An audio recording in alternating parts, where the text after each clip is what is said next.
Well, welcome everyone to World Mental Health Day, or it's actually called Mental Health Unfiltered.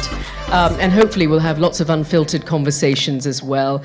This is brought to you by the Singapore Global Network, as well as Emotional Inclusion. Now, of course, we know World Mental Health Day actually took place on the 10th of October, but I think every day is a day that we should look after our mental health. So today we are bringing together some incredible experts. They are real experts in the field who I'll be introducing you to shortly. But first off, I'd like to introduce Regina Low, the Executive Director of Singapore Global Network. Regina.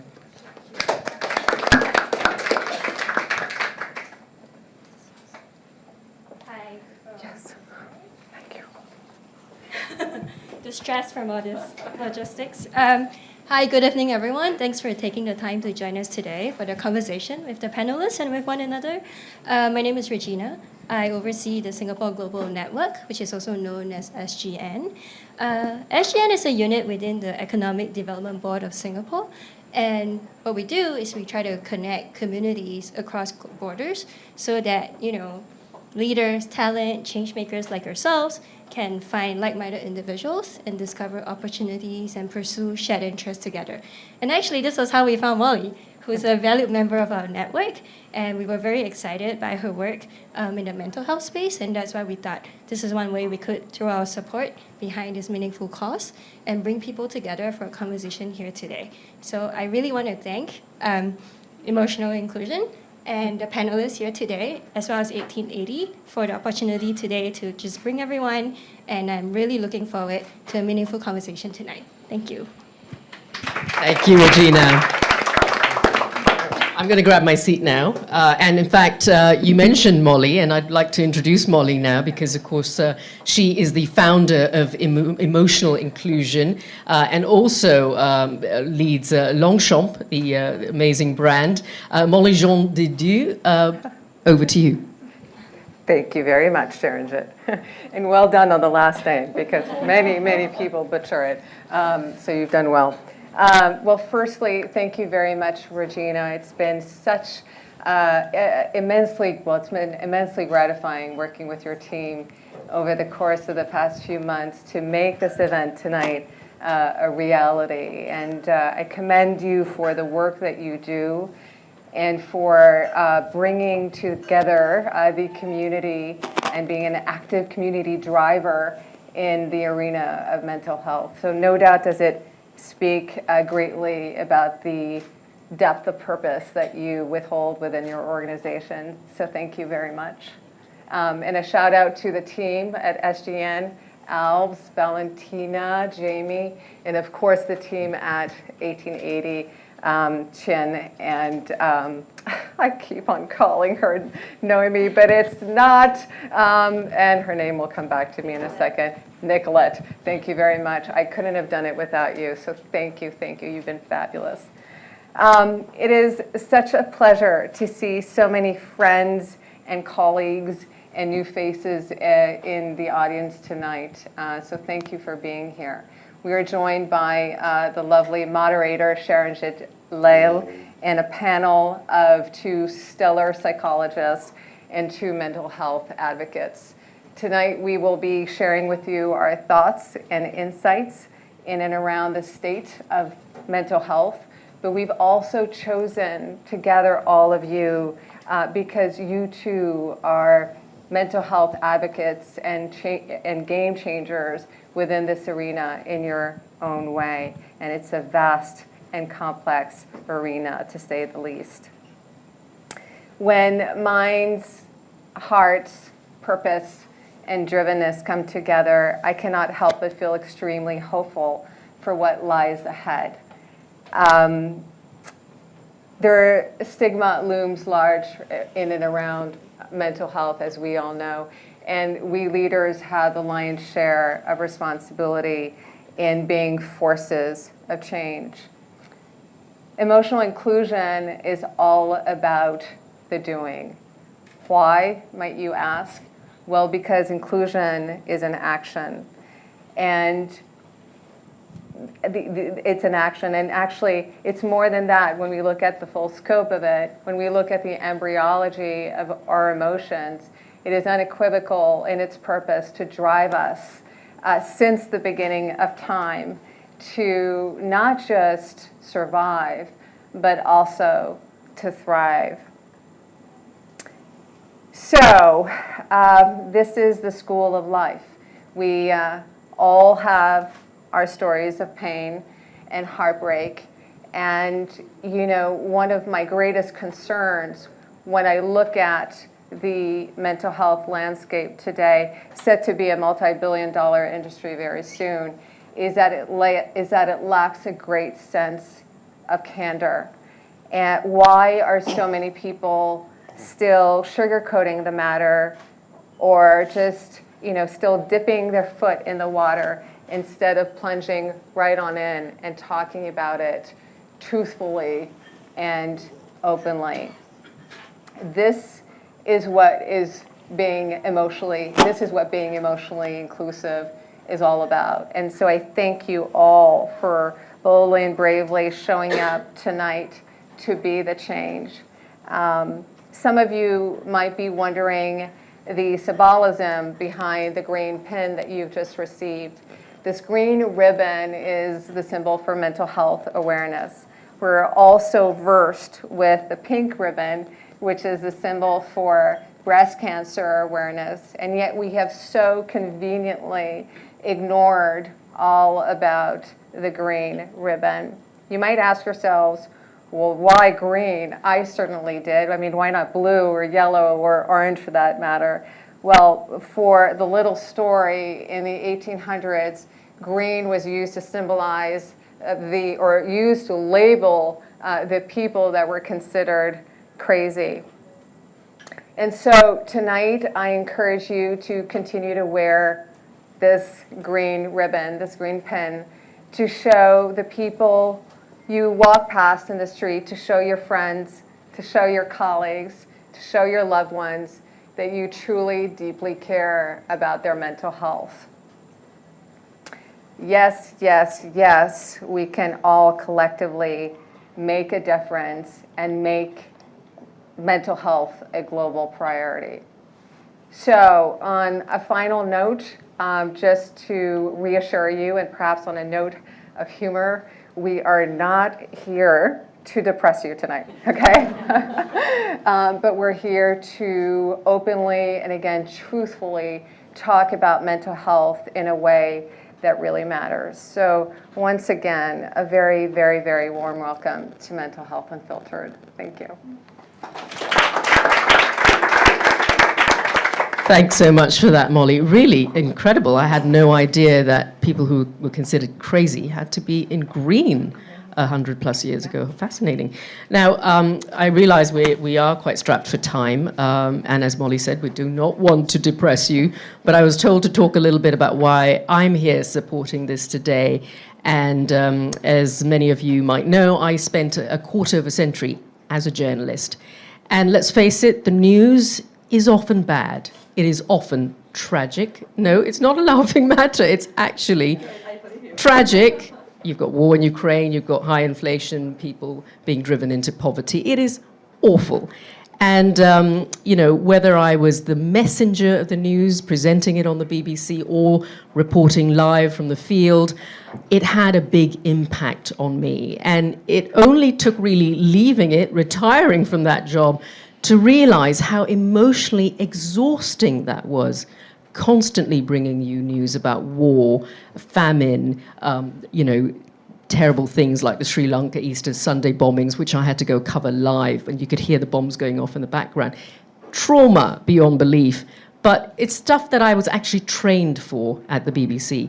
Nonetheless, though, I think you can never have enough training. It does have an impact, and, you know, it takes a while to get through all of that, and which is why I'm here talking about it. It's important to confront these realities, and it's important to try to maneuver through these in our professional sphere. So now I'd like to introduce you to our speakers today. Obviously, Molly, you've just heard from, but we also have Linda Williams, a friend of mine, but she's also founder and editor of Soothe, which is an online well-being publication. She's also a qualified life and executive coach, a PR mentor and educator. We have Dr. Munidasa Winslow, a psychiatrist, executive director of Promises Healthcare, and Dr. Jonathan Marshall, a psychologist, executive coach, and leadership trainer. So how wonderful to have you all here. We're going to kick off just as a sort of an icebreaker that's really very quick. It is questions we're going to ask each other, ideally a 1 or 2 word answer. I'm going to kick off and ask you the first question, Molly. For you, what is the top quality of an emotionally inclusive leader? Well, that's a tough question because there are many answers to it. You need one. And I just need one. Thank you, Sharonjit. I would say empathy. Yeah. Great. Dr. Winslow, what is your most prized quality in an individual? I would say that would be self-awareness and authenticity. It was one answer. Okay. I saw It's hard that. to keep it to one, but short is know. crucial. Thank you. And I think you asked. Yes. And to Linda, what makes you emotionally balanced? It's having meaningful connections with authentic people. Okay, Dr. Marshall, what is your biggest dream? I think it's honestly infinite cuddles. That is brilliant. Okay, mine is to Saranjit. Oh, I get the great one. What is your biggest fear? Gosh, you know, as a classic Singaporean who's got to hit my KPIs, and I'm not keeping it to one word, it's being unproductive. And I meant to ask, am I meant to ask somebody else? Yes, Dr. Winslow, I'm asking you, what is your mental health struggle? It's staying on focus. I have a little bit of ADHD, and so the topic tends to change quite a lot when I'm talking. I'm with you there. And I think Jonathan? Dr. Winslow, you asked a question to Thomas. Okay.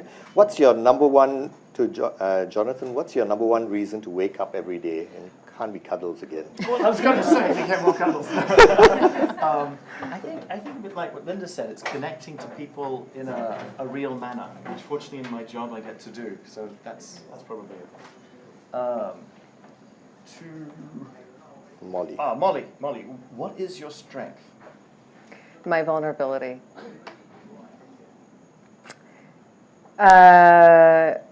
Linda, what would you like to change about yourself? Well, I was going to say my appetite, but my love of French fries. No, I don't want to change that, actually. I guess it's putting less pressure on myself to achieve. Sorry, that's like 6 words. Okay. Sharon G., were you given the chance, what would you redo? Well, based off my introduction, it would sound like my entire career. But I think what I'd like to redo is absolutely nothing, actually. Why? Why redo anything? Because it's done. You can't change it, and we're all here about mental health, so let's just embrace what's there. Anyway, that brings us to an end of the quick-fire round. So let's start off with the actual panel, and I realize we now only have about less than half an hour for it, so let's get through them quickly. Linda, I'll start with you. First off, obviously, I've introduced you. You were the founder of Soothe, but give us a sense of why do you have this vested interest in mental health? What made you tackle this as a topic that you were interested in doing? Yeah, so my mental health journey started many years ago at the age of 18, so 22, 23 years ago, that's my age. And I was 18 years old. My parents were going through a pretty messy divorce. We were all living in the same household. My father wouldn't leave the house. He had anger management issues. He was verbally abusive. And the lawyer told us that we had to split the house up, so we were living in the house separately as a family. It was all quite strange and quite traumatic as a kid. So anyway, I was studying to do my A-levels, and I had to go to the head of sixth form's house to study before my exams because it was pretty volatile at home. And my mum was just finalising the divorce, and it got to decree nisi, and my father got handed the divorce papers in person. And he went out and got very drunk. He tried to drive home. The police pulled him up, and he was way, way over the limit. And so they threw him in a cell for the night and said he would never drive for the next 2 or 3 years. He was banned because he was so far over the limit. And so he said to the police officers, well, I'm going to go home and top myself. And that is what he did. So I was 6 weeks into studying at university when my brother came to tell me. And so I went home for a little while to deal with all of that. And it was a very traumatic, I guess as a child still, when you're 18, you're still really a kid, and you never think this is going to happen to you. So much, trauma and devastation. So it really catapulted me into mental health for a few different verticals, dealing with the grief and loss of my father in that way. I'm deeply studied in the grief process now because of it, because there's lots of anger that can come out from that, a lot of guilt as well. Seeing my mother depressed for 2 years after my father passed away, she was very, very ill. She lost a lot of weight. She was on all the Prozac and all the old-fashioned stuff back then because mental health wasn't really talked about. My father absolutely was depressed and had mental health issues, but no one knew that. No one knew nothing about that 22 years ago. So that really kind of catapulted me into exploring that in my own self because, of course, I had to deal with all of that in the years following. And my mum and my brother, everyone had their own way of dealing with it, seeing counsellors, therapists, and I have done for the last 20-odd years. But it also made me get super curious and interested in human behaviour and mental health and why we do what we do. And I genuinely just wanted to help other people with mental health issues, and I guess that's what's driven me into being a coach and to launching the Soothe a couple of years ago here in Singapore. So yeah, I guess my mental health journey comes from a very personal experience, and I guess turning 40 recently last year has really pushed me into really follow my purpose and passion in a meaningful way. Thank you, Linda. Wow. I mean, that is quite a story. And it's so good that you've channeled that so positively into trying to help others and being a coach yourself. I think that's really extraordinary.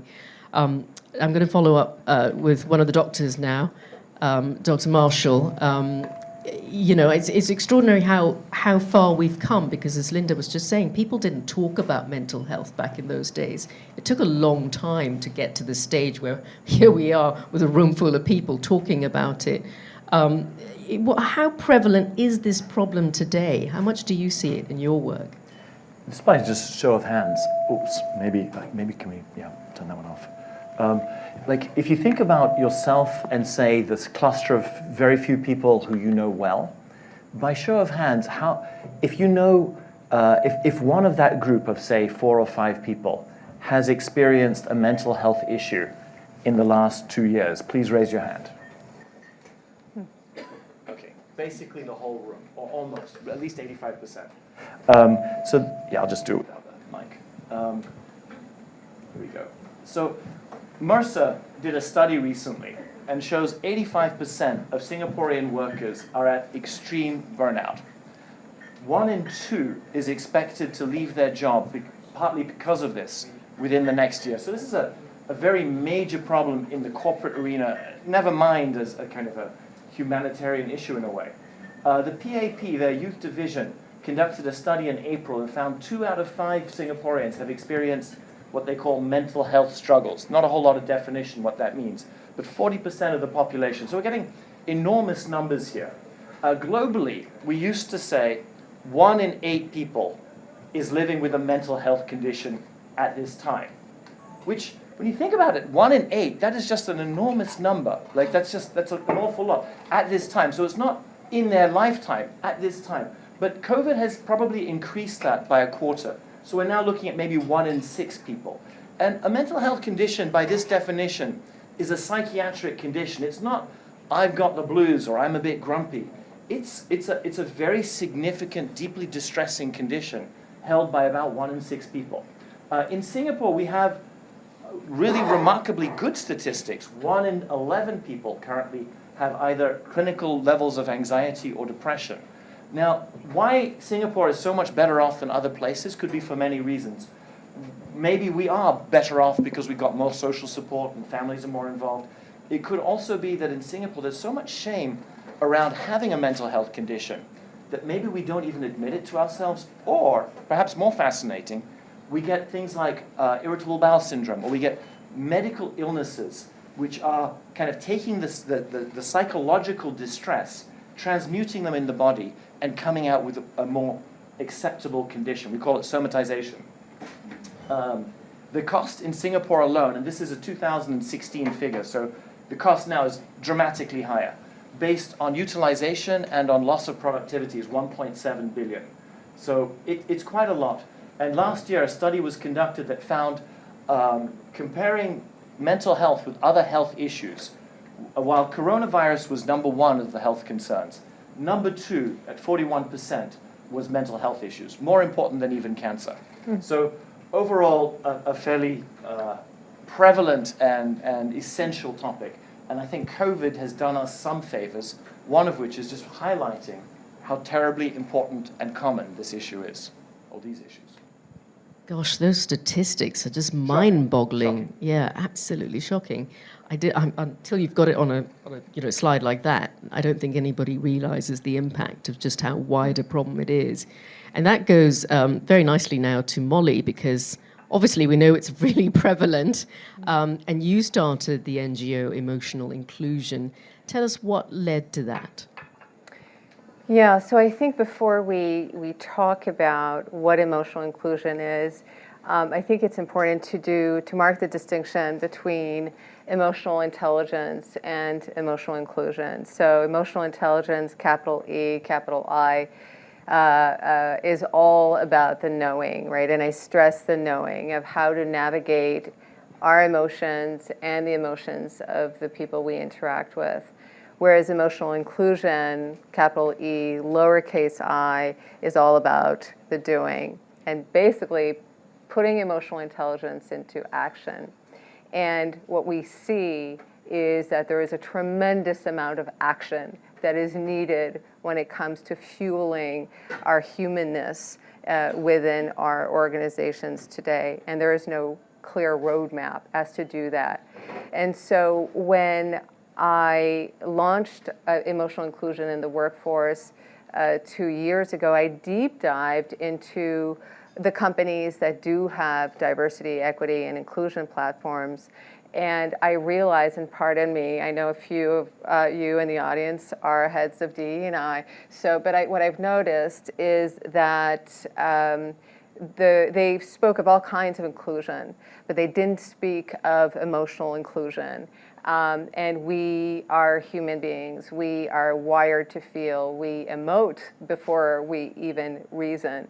And so I really believe in, especially now in the post-pandemic world we live in, that actioning upon the inclusiveness of our emotions is more important than ever. There was a recent study by Gallup called The State of the Global Workplace. And they found that on average, we work 81,396 hours in our lifetime. I'm sure it's more for some of us.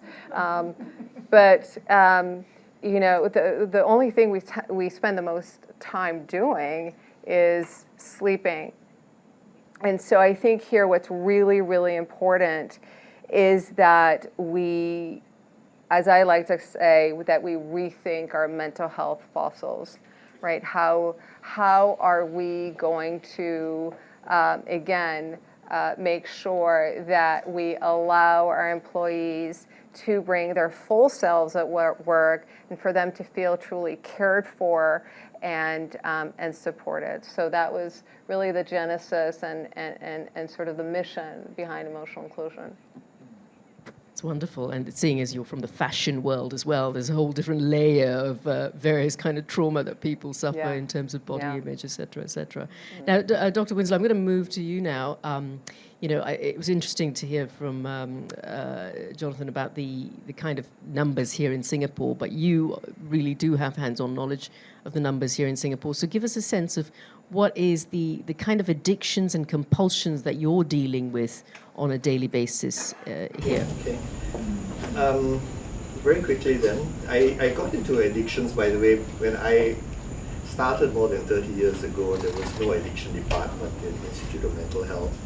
And then we started, and we actually developed a department.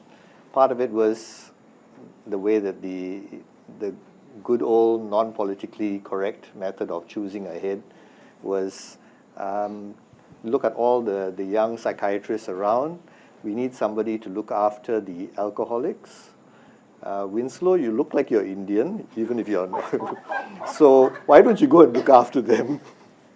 And that's how I got chosen. It was a long time ago. But that's the way it happened. And when I've had to, one of the reasons why I love it that now we are talking so much is the ability to share openly. When I started a lot of the services, nobody knew that there was a problem. Before we started a community addiction program, apparently there were no gamblers in Singapore. The first year we opened and said that we will treat gamblers. Over 100 people turned up for treatment. The second for sex addiction. And we said we will help people who feel that they are compulsive in the area of their sexuality.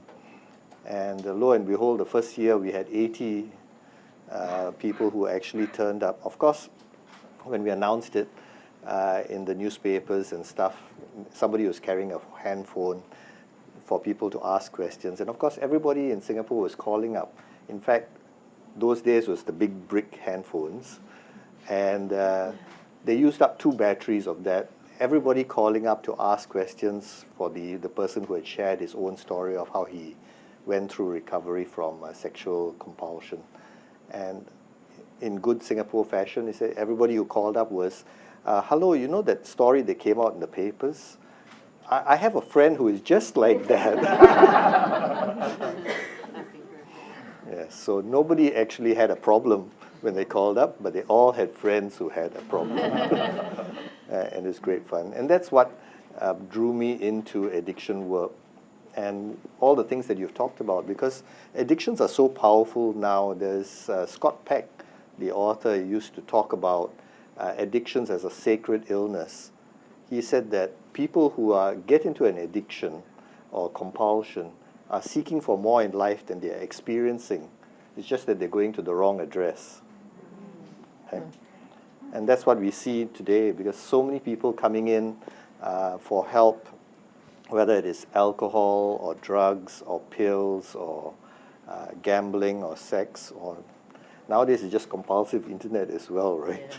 Yeah, I was going to say video games. Video games and devices. just so much of it is a way to deal with some form of emotional pain, whether it is I want to numb out, I don't want to do anything, I just play a one-arm bandit day in and day out, or I take numbing medications like Valium or diazepam or whatever, or I want to feel so good that I don't feel my pain, and then I take something that gives me an upper or a high.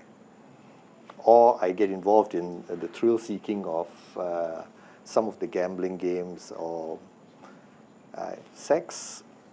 2 kinds. Some of it is relational, and I want to feel good. The other is it's the thrill of the chase. Okay, I better stop here. Yeah, no, it sounds like you've seen it all and you've dealt with a lot of these different issues, so really remarkable to hear the stories on the ground there. I'm going to go back to Linda now. I mean, we're still, absorbing what you just said earlier, which was just incredible. But again, you have done such an extraordinary thing. You've channeled it into something so meaningful. So could you give us a sense of what mental health looks like against the backdrop of COVID, and particularly in all the work that you do with The Soothe, which is the online publication that deals with mental health? Yeah, so The Soothe, I used to run a very busy PR agency, and then when COVID hit in March 2020, had a lot of travel and restaurant clients, which we all know what happened to them during COVID. The borders shut, F&B was in and out of restrictions. And I'd always had this burning desire to launch a well-being platform that was more real and bold and honest, not any of this woo-woo stuff that puts a lot of people off, but was genuinely proactive and helpful for people. So I actually had to put my team down to 4 days a week. I could have had them on 2 days a week, to be honest, but I was trying to do the right thing. And they had quite a lot of time. And I said to them, let's do this thing that I've wanted to do for so many years. So I brought a really good friend of mine on who's an expert in health. She's an amazing editor. And so we got to work on The Soothe and to really focus on mental health because we saw such a need for it in Singapore specifically. I mean, all the stats that you've just seen and what you guys have been sharing, it really speaks to all of that in terms of providing a bold, honest, and inclusive platform from where people can go to get help and direct them to the right people, but in a very responsible way. So we set to in the May-June 2020, and we launched on Mental Health Day in 2020, and it was all focused about, obviously, mental health. We were interviewing experts like doctors here today, but we were also getting people and CEOs, business owners to share their journeys on mental health, to really keep it real and help people understand that it's okay not to be okay, essentially. So that was what was behind it, really. We have a section specifically on mental health, which covers everything from anxiety and depression to who to see if you need to get help, because there's always a lot of confusion, psychiatrists, psychologists, coaches, therapists, counselors, yada, yada. So we really started from the ground up on the basics of mental health to do as much work as we can. We just recently did a campaign this year where we interviewed all the small business owners of Launchpad, which is the community of business owners here in Singapore, on how they juggle running their business and also keeping their mental health in check. So keeping it real. Yeah, we don't all have time to meditate for 2 hours every morning and do breath work, right? It's like, how do you weave in self-care and looking after your mental health when you've got a business to run, when you've got kids to feed and all the rest of it. So that's where it really came from, and it really came from a passion. And that really shows through as well, which is extraordinary. So do go and check out The Soothe. I've seen it, and it's got some incredible articles on there that really help process through that. Jonathan, I'm going to go back to you now because, or Dr. Marshall, I should say. I'm conscious of time. We've only really got 10 minutes. But obviously, we've heard all these problems that are out there and all of these challenges that people are dealing with. So how can we fix it? Right, because I know that there's kind of a lot of senior corporate people here. I'll just kind of get to the key slide on that. There are some really easy things to do if you're in a C-suite position in a company. Providing mental health insurance that includes mental health. Now, many executives come to me and they have insurance policies that include mental health. So it's like, great. But for them to actually exercise that is so embarrassing because you've got to speak to HR and then it's like, well, is generalized anxiety disorder covered by your program and how many sessions do you get? Oh my God, you mean I have to tell the head of HR that? And they get into a real tizzy about it. And even partners at some of the most famous law firms in this region come to me and say, I'm not even going to bother approaching HR. And I know the company, I know the heads of HR, I know they have the policies, but these people are going, it's simply not worth the stress, never mind the potential embarrassment. So super easy win is having easy to use, high quality and confidentially oriented insurance policies. That is just totally easy to do, and very few places do it. I'm curious if Mooney would agree, Dr. Windsor. Second, I personally think having access to high-quality mental health assessment. So is there access to some kind of website I can go to see, actually, is it normal? Like I remember one client, I said, I have a funny feeling you might be depressed. And she's like, I don't think so. I said, would you like to take this thing? Now, the highest category of depression, according to the Diagnostic Bible, is severe. But this cheeky instrument has an extreme category. It's like you might not live that much longer. And she consistently scored extreme. And one day she said to me, who are these happy bunnies who don't even score mild? I'm like, they exist, I promise you. But like, people are often not aware of the burden that they carry. So, Winston Churchill used to call it the black dog. He's like, carrying the black dog with him was such a burden. But often, when you're in the dark clouds, you don't even know. It's only afterwards that you can see it. So 3 and 4 are managers getting some training and how do you identify this sort of thing. Quite tough to do. And the really, really tough one, but ultimately I think the winner, will be trying to create a culture where it's okay to talk about mental health issues. Not that we should stop being productive and that we shouldn't demand people to meet their KPIs and fire them if they don't, but at the same time, if you can help people look after themselves, ultimately the organization can do better. So those would be my 4 tips. Yeah, fantastic tips. I think, yeah, absolutely. To kind of reduce the shame around it is so important, isn't it? And really crucial. And that brings me to the next question for Molly. You talked about starting emotional inclusion earlier, but give us a sense of the kind of factual evidence behind the necessity for emotional inclusion at work. What sort of things are you looking at? Sure. Well, I think as we all know, there are overwhelming statistics out there that are extremely telling.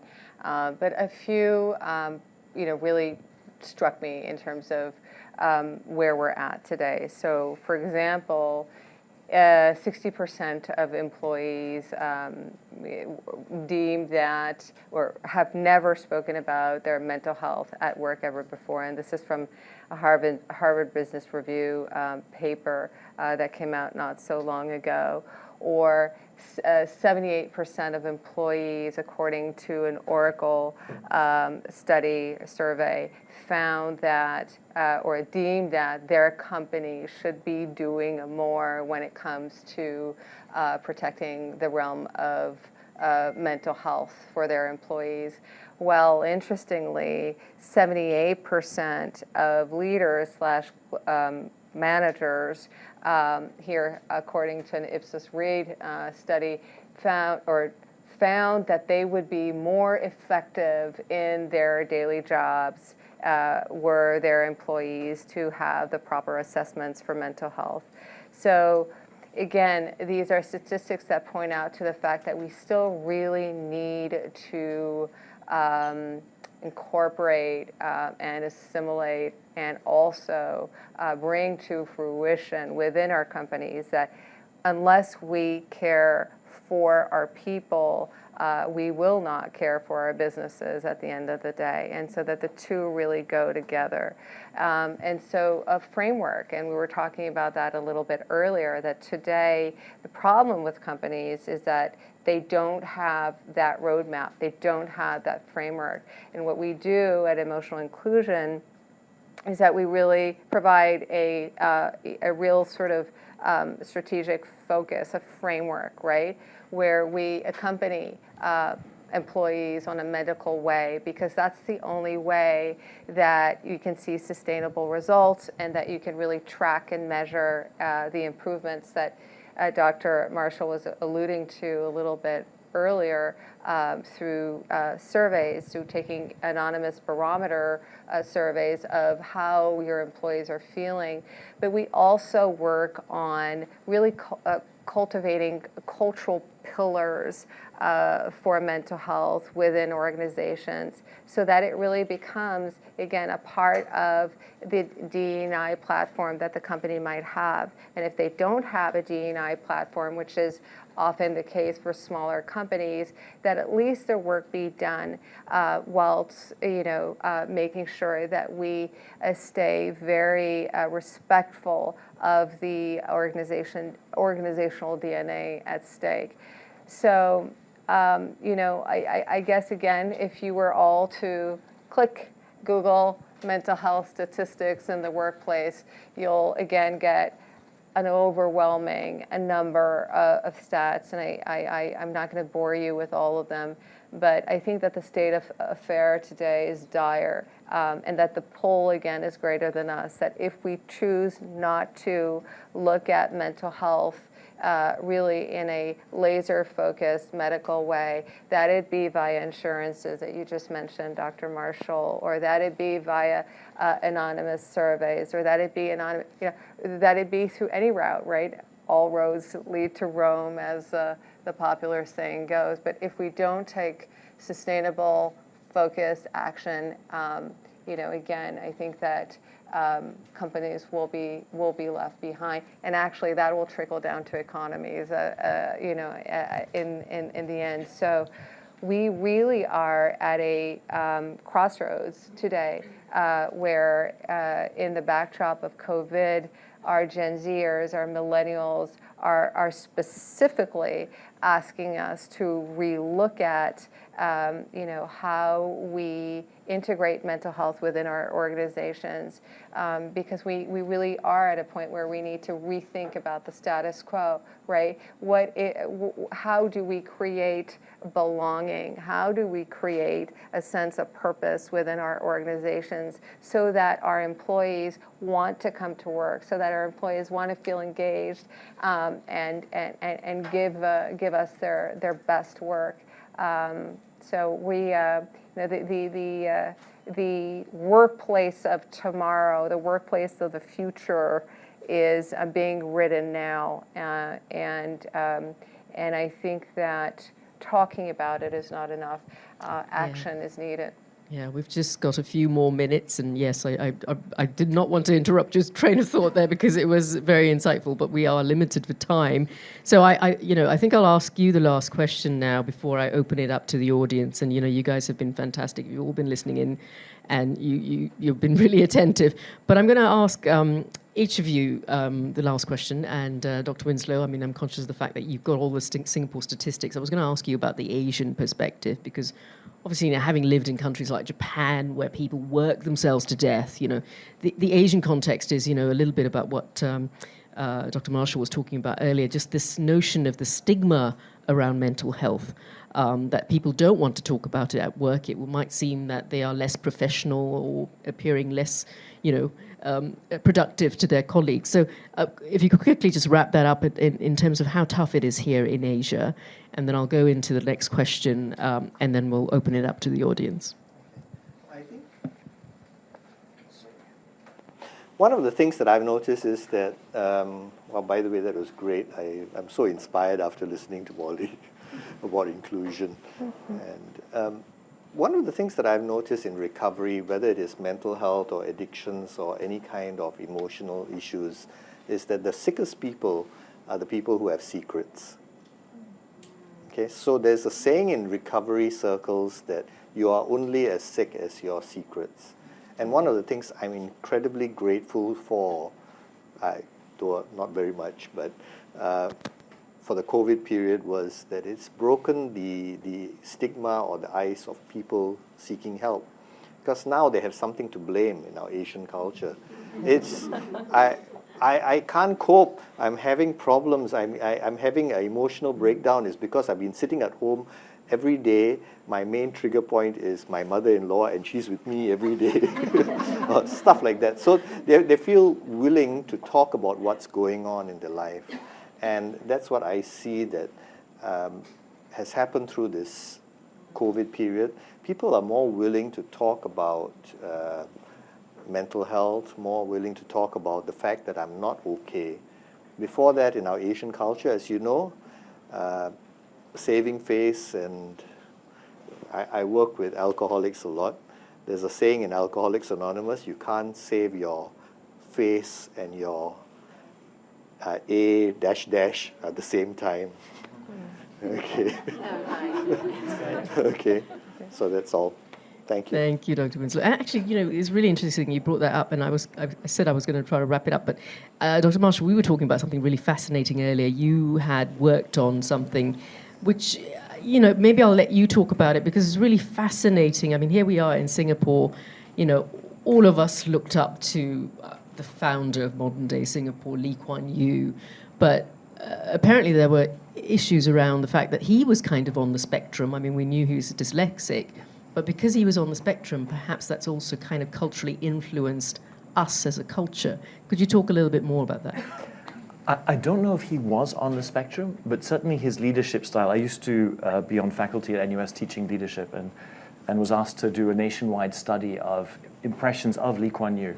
And certainly his style of leadership suggested a certain transactionality, emotionally a bit different from other people. So maybe he wasn't autistic, or was, but I'd be curious if Dr. Winslow would like to chime in here. Like, we have to be a little careful on how we speak. I think you're probably right that I've met a lot of world leaders who have actually talked to him, and he goes straight to the point. You may have your point of view, but this is my point of view, and this is the way that this country will do it, because this is what we want to get done.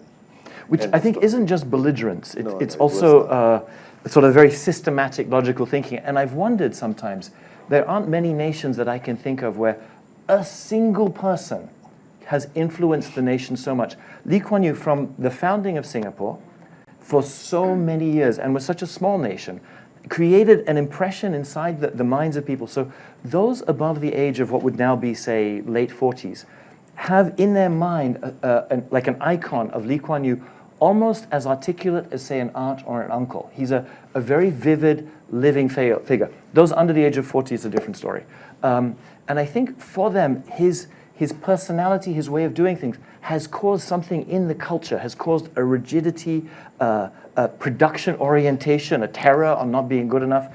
I've wondered if, we had pretty high levels of obsessive-compulsive disorder in this country. Could that be related to a fear related to the leadership styles we've experienced? So again, I'm just going to bounce it off him so he can take the blame. You can also bounce it off me. I'm also one of those Singaporeans you talk about who is particularly above that particular age range. And, I did have to cover a little bit of his funeral. And what's interesting is the emotional, the profuse amount of emotional reaction to when he died was enormous. It was so unlike Singapore. A couple of years before, we'd been on some stupid poll about how, we're so emotionally cold and not, as a culture, so unemotional. And yet, the day of his funeral, there were these torrents of this massive downpour and these torrents of emotion that suddenly felt like it was pent up or something. Yeah. So I'm wondering if that's in line with what you're talking about.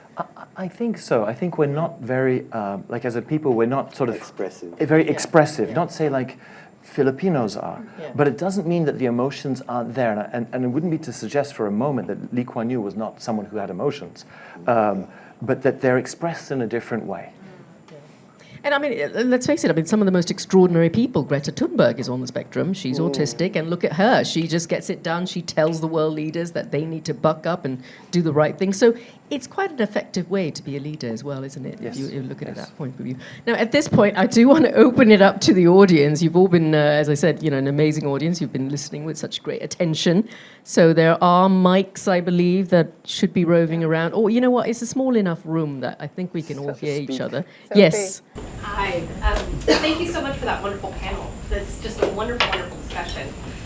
Dr. Winslow, I'd love to get your thoughts on this, and maybe Dr. Marshall as well. So I lead diversity, equity, and inclusion for Johnson & Johnson here in Asia Pacific. And one of the things that's really stood out to me over the last 2 years has been the development of the EAP space, so the Employee Assistance Program, right? Came out of Wall Street in the 80s and is now kind of evolved into something very different. Take-up rates historically are very low in Asia, but over the last 2 years they have improved. I just wonder, what's your take on those kinds of programs? Are they effective, particularly in Asia, and where do you see that development here in the region? It's more your area, Great Jonathan. question, Sophie. When you start, Well, I've seen increase in people being interested, but again, companies being interested in the EAP programs is very different from them wanting to invest any money into it. It says, we would like you to provide an EAP program for all our staff. Would $2 a year be enough for you? And sometimes you have to scratch your head. So a lot of companies, especially in the Asian sphere, are looking at it more as, let us tick this box where we can say that we are providing mental health services. And they don't realize how important it is until they need to use it.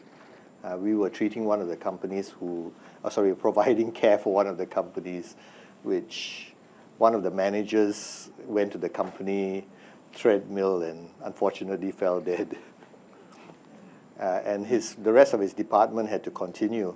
So it was the whole department just kind of fell apart, and we had to go in and help with letting people talk about what was actually going on in their emotional space before they could actually move on.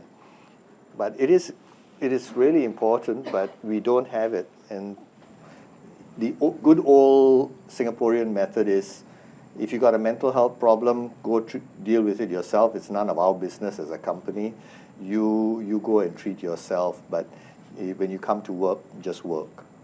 And it's slowly changing because they realize that you have some really, really good employees or people who have real talents.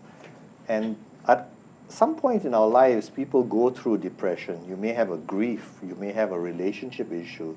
You may fall into some form of emotional or crisis situation.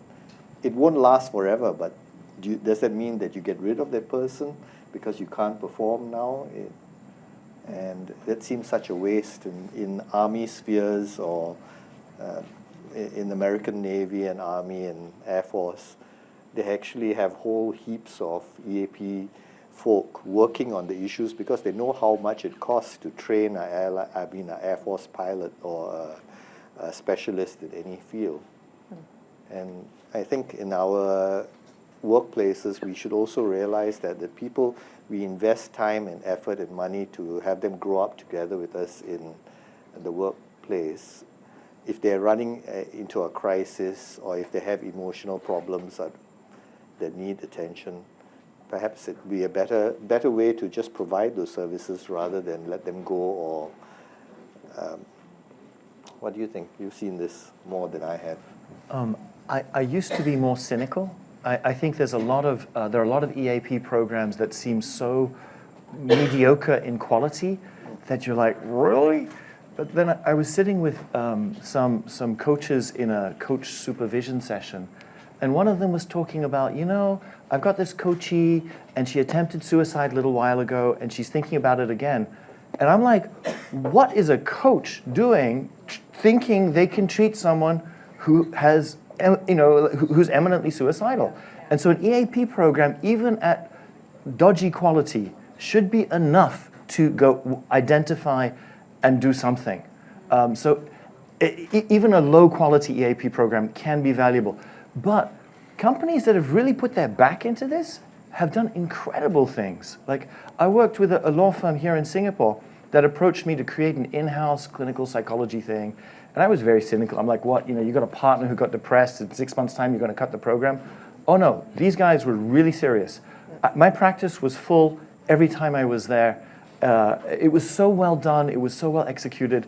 And so I think they can be great, but the quality really makes a difference. And the confidentiality and ease of use are key. It's a marvelous, great question. Any more questions? I'm conscious of the fact we just have a few more minutes. Lady in red. Yes. Oh, lady in red. As CEOs and leaders of organizations, they are under immense stress and pressure. And leaders are always told to walk the talk. Okay? But now if we have all these CEOs coming out, I've got anxiety and I'm stressed, and, okay, that's good. But it's not adding shareholder value. The board of directors are saying, no, you can't do that. So where do they find the balance where they are walking the talk, where they are being open and authentic, and the balance of what's right for the business?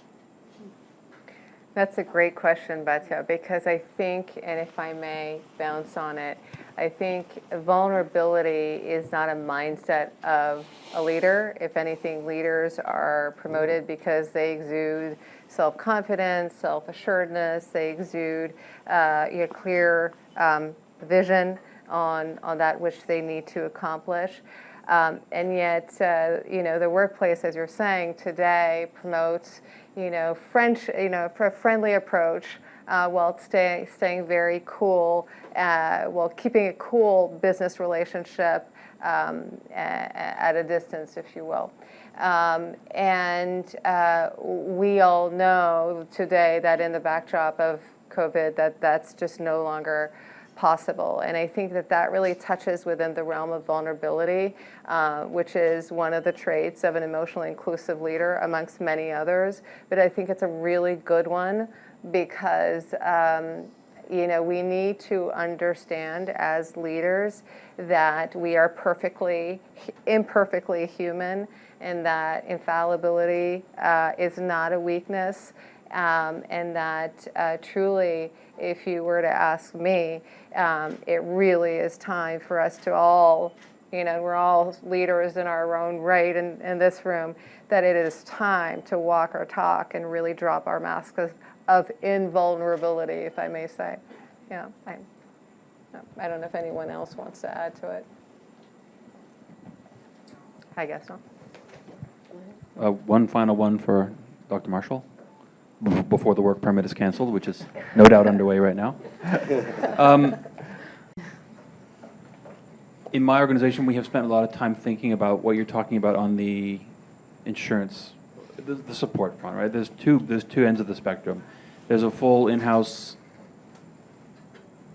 Mercedes option, which is in-house consultant, in-house therapist. You can book them in the calendar. When we talk to staff about that, they say that's not confidential, and so I'm never going to use that. And then our HR department say, well, we have this fantastic EAP, which is available. It's totally confidential because it's a third party, but it's shit. The end product is rubbish. And so we're actually kind of stuck in the middle right now and still contemplating, what path we take. What does great look like in your example around, what's the insurance structured like? What does a great in-house program look like? Just like five points kind of thing. I think quality of care is one thing. So having people who have so for example, in Singapore, if you have a bachelor's degree in psychology, you can call yourself a psychologist. So you can get hired as a psychologist. In fact, you don't even have to have a bachelor's degree in psychology. So there are poor programs with, I think it's reasonable to say people who are just simply not capable of taking the work that they're taking. So that's one element. Confidentiality is unbelievably difficult to manage. So, for example, in this particular law firm, in front of all of the people, I was held up kind of right in the law firm, I kind of interrogated the managing partner saying, will you ever put pressure on me to disclose anything? And he said, absolutely never. And because it was a law firm, they believed him. And true enough, it is one of the only places I have not had someone try and twist my arm for confidential data. Be it the government organizations, be it private organizations, it is almost a given that someone will try and twist my arm. And so that is a very real and difficult thing. And even in an EAP system, people are worried, understandably, about confidentiality. So it's just extremely tough. How can you give the assurances? And I don't think it's easy at all. So I think it's a mixture of, you have to have the quality of care, you have to have a confidential system which is easy to access. And there are many ways. I'd be happy, it's a long discussion, I'd be happy afterwards to talk about it more. But I think it's very relevant and it's very doable. I think a wonderful idea is, because presumably there's lots of questions just about this, is perhaps you could share a follow-up email or something along those lines about what makes that perfect program for a company, or what are some of the requirements around it. Now, we've just got, actually, we're kind of, do we want to go a few more minutes? If there's more questions, yes, a question over just here in that end? Yeah? No? More questions, okay. I thought you were asking a question. I wasn't quite sure. Yes, who's got a question? Because I'd love to get some more. And then I'll end up with our final question to all our panelists, which is just a quick one. Yeah? Any more questions from the audience? No? Yeah? Okay. Yes? I may have a question. Wonderful. Thank you. You are talking about law and legal. Just one question. I'm an employee. I have a mental issue. I'm afraid that I'm going to get fired. And I am going to get fired. How the employer can justify that, and how me, employee, being fired because of that? Can I defend myself? Because if I have a disease, it's kind of a medical thing. I'm a breast cancer surgeon, so I'm pretty comfortable with disease. But the way we speak about mental health, the way employees are protected about mental health in terms of being fired, how can you justify that and avoid that situation? I think one has to be cognizant that it's real. Like, you know, there may be this great EAP program and it's meant to be confidential, but I think one is right not to fully trust and to be very cynical. Like, how do I know that this isn't going to come back to me? One of the leading coaches in Southeast Asia, we were talking recently, and he told me how he spoke to the CEO about one of the executives he's coaching. I'm like, well, that's a completely egregious transgression from a very capable coach who knows better. So I don't have a simple answer. I think one needs to be careful, unfortunately. I don't know, Mooney? I think things are changing, but it's changing slowly. When we first, a lot of Singapore firms have never had an EAP before. And I remember the first time 3 years ago during the beginning of COVID, one of the big government-linked companies asked us to help. Somebody came to see us, and we did an assessment and noted that there were issues. And so, again, the problem is that HR gets to know who is seen. And at a management level, managers don't know how to handle, in our local context, somebody who has got a mental health challenge yet. Well, in a way, Not always, human anyway. resource doesn't need to know. I think if you go Yes. through an internal therapist, then there is that notion of confidentiality, but then there's arm twisting, as Dr. Marshall was saying. It's the I think that's systems. difficult- The systems that's a are not difficult there thing. yet. Yeah, exactly. No, and it's very easy, I think, being an employee, it's easy to fire people here. In other countries, you do have certain procedures to go through to let people go in the right way, whereas in Singapore, it is very easy to let people go and not really have a reason. So I do think there needs to be better legislation about how and why you let people go too. I was wondering about that, just in terms of the labour rights and legislation around it, what the protections are for workers. Perhaps one final question? Anyone? Oh, yes. Yeah, I was wondering how much of the culture, Asian culture, collectivism plays a role in mental health. So I think it's like, don't rock the boat. Let's not ruffle any feathers. Let's keep the peace. Let's mediate. And I've been living away from Singapore for more than 20 plus years, and I've just moved to Singapore about a month ago. And one thing that I've realized trying to integrate with my family again, it's this thing comes up, and they're all looking at me like I'm from another planet when I talk about mental health, and they're like, oh, no, these things don't happen here, and we don't talk about these things. Let's keep the peace. So how much of collectivism as a culture plays a role in how we work with the conversation of mental health? I'm happy to start off with this, just with some of the statistics from the Soothe and the articles that we've published. So when you put content on a website, it's not just tracking how many people are viewing it at the time you put it up, and then who's clicking through in the newsletter, social media, all the rest of it. But it's also making sure that that content is optimized, so when people are doing a Google search, they get to it easily. And the top 3 trending piece on the Soothe, which has been for the last 2 years, which does warm my heart, is that people are searching what to say to someone who's not okay. So I think people do care here, and they collectively do care, but it's verbalizing and then it's taking action. So people, as we were saying before, generally do care about each other. As a culture, they really do, and they're wanting to help their colleagues, their friends, their family. But it's just verbalizing that and talking about it more. Any extra comments around that, or anybody else? I think it goes both ways. There's a real downside, because there's a conformity that we're kind of, I can't speak out of, and if you're a bit of an oddball, well, you're going to really suffer from it. But then the upside is there is more support, people are more present if somebody is more overtly in need. So it goes up, it goes down. And ultimately, I think it is just about talking about it. So the more everyone shares their challenges and their vulnerabilities, the more it becomes accepted that this is an issue and that we can talk about it. There's no stigma around mental health.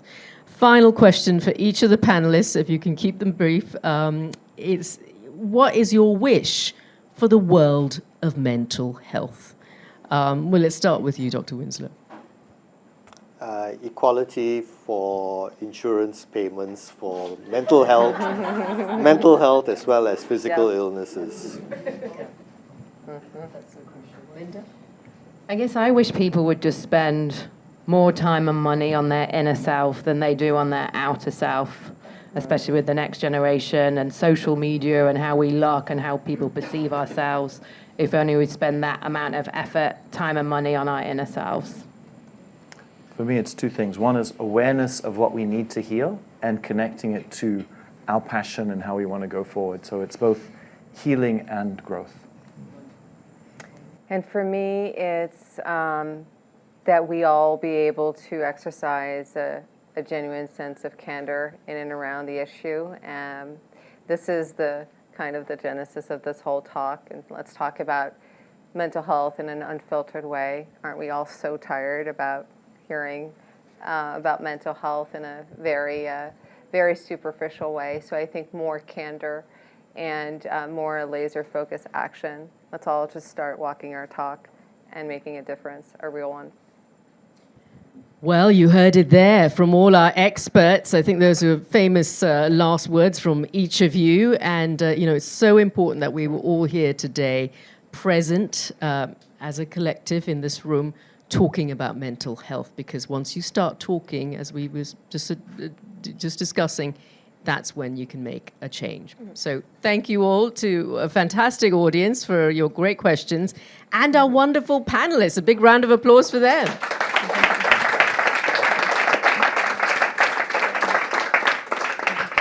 Great, thanks everyone. I think you can now go to the next room where there shall be some refreshments, and I hope you all get a chance to chat a little bit more, and I hope we didn't depress you.